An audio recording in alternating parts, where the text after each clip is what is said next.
Vamos lá, quinto ano, continuando nosso dia 19 de maio. Agora nós teremos aula de história, tá? Vamos pegar lá nosso livro de história.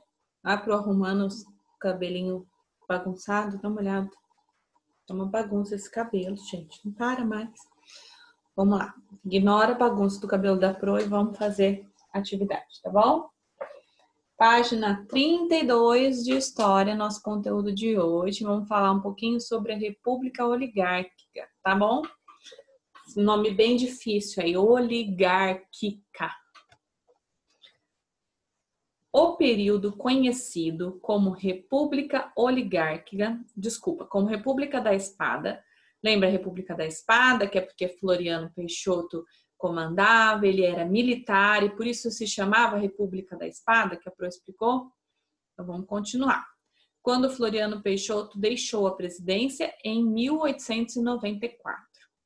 Naquele ano, Prudente de Moraes venceu a disputa eleitoral, que daí já tinha voto, lembra que todo mundo tinha direito a voto? Então daí quem venceu foi Prudente de Moraes. Ele assumiu a presidência e tornou-se o primeiro presidente civil de nossa história. O que é o primeiro presidente civil, né? Civil tá explicando aqui, quer ver, ó? Que não pertence às Forças Armadas. Então, todos os outros presidentes tinham sido militares. Então, agora era o primeiro presidente que não era militar, ele era civil, tá bom? Durante 36 anos, de 1894 até 1930, o Brasil foi governado por presidentes civis, mas o poder ficava sob o domínio de poucas pessoas, que formavam as oligarquias. Por isso, esse período da nossa história é chamado de República Oligárquica, tá bom? Oligarquia, pequeno grupo político que detém o poder e governa de acordo com seus interesses. Então, quais eram as oligarquias? Era um grupo de pessoas que governavam e daí, de acordo com os interesses deles, é que as leis eram feitas, é que o Brasil era comandado, então de acordo com os interesses deles, não de acordo com os interesses do povo, tá bom? Por isso que se chamava República Oligárquica, porque esse conjunto de pessoas se chamava oligarquias, tá? Essa foi uma época de grandes tensões no Brasil, com revoltas que envolveram militares, religiosos e trabalhadores, tanto na cidade quanto no campo. Mas também foi um período de transformações, principalmente devido à chegada de diversos imigrantes para viver e trabalhar nas áreas urbanas, tá? Isso estimulou o processo de modernização de muitas cidades, que passaram a ter, por exemplo, luz elétrica e água encanada. Então, o que acontece? Houve modernidade, né, nessa época, mas também houve muita revolta da população por algumas decisões que eles tomavam e que as pessoas não concordavam, tá bom? Então, aí a gente tem aí uma foto, né, uma pintura, não é uma pintura? Não, uma fotografia. Olha, parece uma pintura. É uma fotografia, olha lá embaixo a datinha na fotografia. Rua 15 de Novembro, vista do Largo da Sé, sentido Praça Antônio Prado, em São Paulo. Esse lugar, lá em São Paulo agora, ele é a Praça da Sé, né? A Praça da Sé lá em São Paulo é um lugar triste, porque as pessoas que não têm onde morar, ou as pessoas que são usuárias de drogas, elas vão para lá, para a Praça da Sé, e ficam lá, né, como se fossem os moradores de ruas que a gente vê aqui em Mogi Guaçu, só que lá na Praça da Sé são muitos. Então, eles meio que se reúnem, né, formam uma comunidade de moradores de rua na Praça da Sé, lá em São Paulo, né? Muito triste isso. Vamos lá, página 33. A política do café com leite. Até as 3 primeiras décadas do século XX, a economia brasileira era baseada na produção agrícola, produção de café, de açúcar, de algodão, né, que são as maiores produções. Os grandes proprietários de terras ligados à produção cafeeira e pecuária, cafeeira era a produção de café e pecuária é a criação de gado, tá bom? Então, a criação de bois, de vacas, de cavalos, de ovelhas, de porcos, é a criação de gado. Gado não é só boi e vaca. O gado é todo tipo de animal que serve para produção de coisas para o humano, tá bom? Então é pecuária, isso chama pecuária, criação de gado, tá? Atividade ligada à criação de gado, tá escrito no nosso glossário. Eram os principais detentores do poder econômico. Então, quem tinha dinheiro, quem que controlava tudo, eram os grandes produtores de café e os donos dos gados, tá bom? A riqueza dos fazendeiros garantia aos estados de São Paulo e Minas Gerais grande participação política no país. Então, São Paulo... Tá, deixa eu confirmar um negócio aqui que eu vou falar besteira para vocês, tá bom? São Paulo e Minas Gerais. Então, Minas Gerais era o estado que mais produzia pecuária, né, que era o gado, e São Paulo era o estado que mais produzia o café, que mais plantava café, que mais processava, vendia. Então, São Paulo era o dono do café e Minas Gerais era o dono da pecuária, né? Para que serve a pecuária, a criação de gado? Para vender a carne, o couro, todas as partes do boi e também para dar o leite. Daí, política café com leite. Café de São Paulo e leite de Minas Gerais. O leite vinha do gado, tá bom? Da pecuária. A riqueza dos fazendeiros garantia a São Paulo e Minas Gerais a grande participação política no país. Então, como eles eram muito ricos, eles poderiam participar da política. Os dois estados eram também os mais populosos, eram os que tinham mais gente, por isso tinham um maior número de representantes no Congresso Nacional. Tá? Então, eram os dois estados que tinham mais gente morando, então tinha mais representantes lá no Congresso, lá na República Oligárquica, tá bom? Aí a gente tem uma foto, um desenho, desculpa, uma charge, né? Onde a gente tem ali a cadeira da Presidência da República e dos dois lados da cadeira nós temos Minas e São Paulo, né? Café e o leite, tá bom? Além do grande número de eleitores, os estados de São Paulo e Minas Gerais concentravam uma grande quantidade de fazendas produtoras de café e de leite, Minas Gerais. Por essa razão, o sistema político da época ficou conhecido como café com leite, já que a maioria dos presidentes vivia nesses dois estados. Então, se eu te perguntar, por que nessa época a política se chamava café com leite? Ah, porque eles gostavam muito de tomar café com leite. Não, não era isso. Era porque o produtor de café, que era São Paulo, e o produtor de leite, que era Minas, eram os dois maiores produtores do Brasil, tá bom? Então, eles tinham direito de participar da vida política. Aqui na página 34, nós temos aqui uma linha, né, do tempo dos presidentes que participaram, né, da República Oligárquica e que comandaram o Brasil, né? Nós temos aí desde 1894 até 1930, todo aquele período que foi falado que foi a República Oligárquica, tá?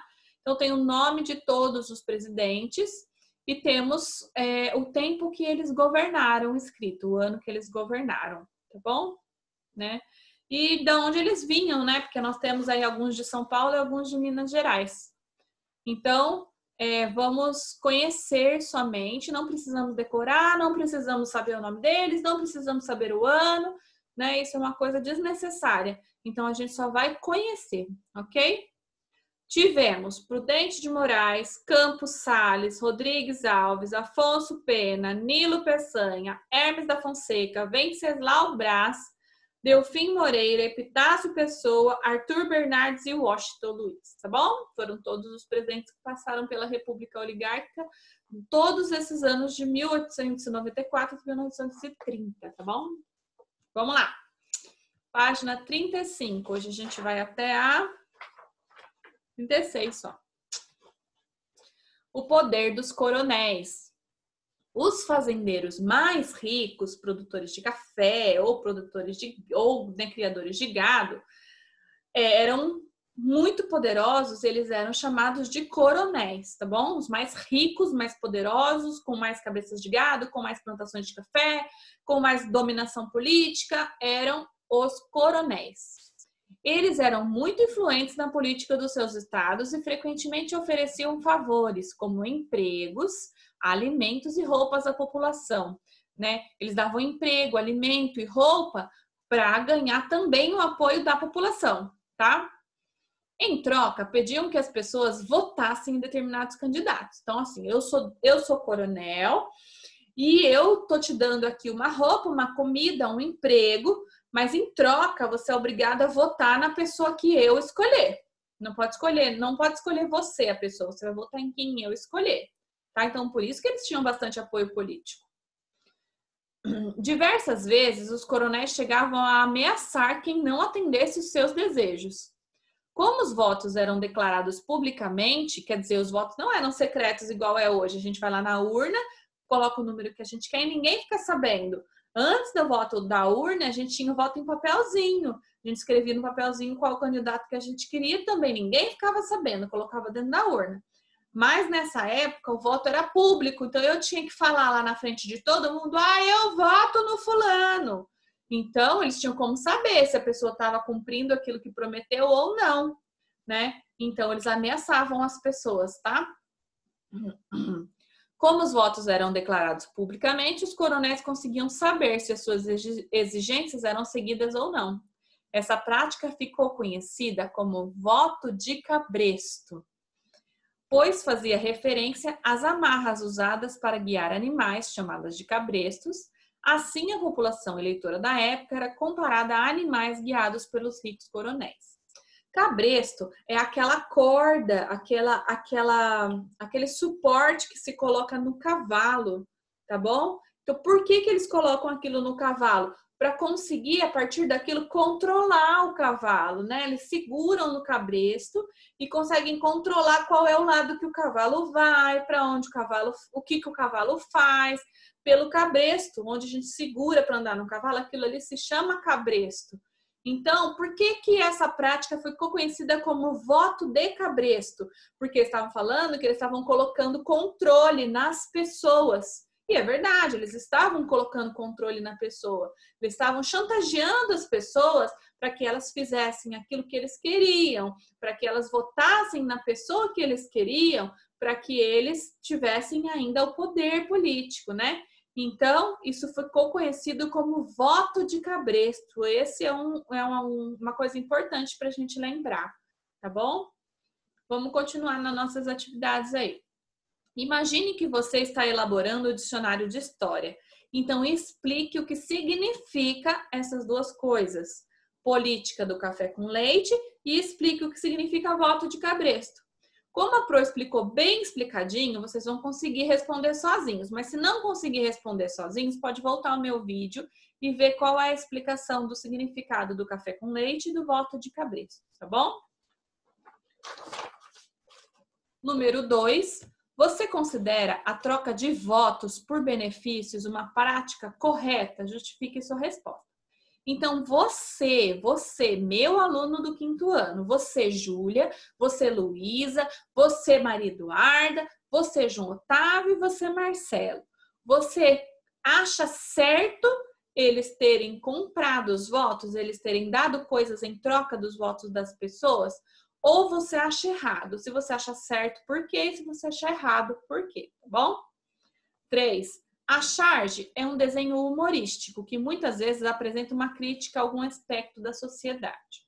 Até aqui você viu 2 charges sobre a República Oligárquica. Agora é sua vez de criar uma charge. Pense em um tema da atualidade que você gostaria de ilustrar e faça o seu desenho. Então, essa é para se pensar bastante. Nós vimos a charge da página 35, que foi do voto de cabresto, e nós vimos a página da página 33, que foi da República do Café com Leite.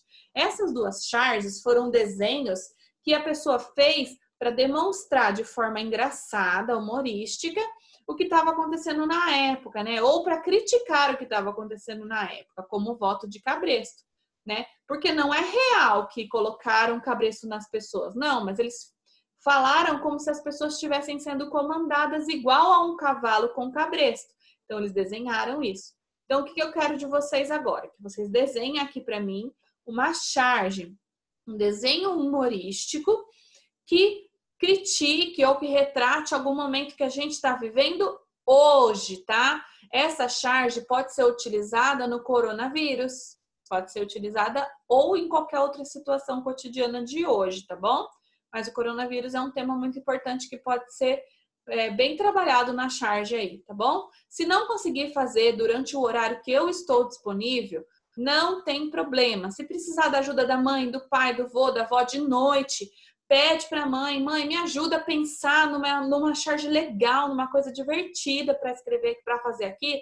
Prefiro que seja feito sobre o coronavírus, tá bom? Porque daí o que eu vou fazer? Eu vou tirar foto dessa charge de vocês e a gente vai colocar lá no grupo do Facebook do Base, tá bom? As melhores, as que tiverem relaxadas não, só as que tiverem caprichadas, tá bom?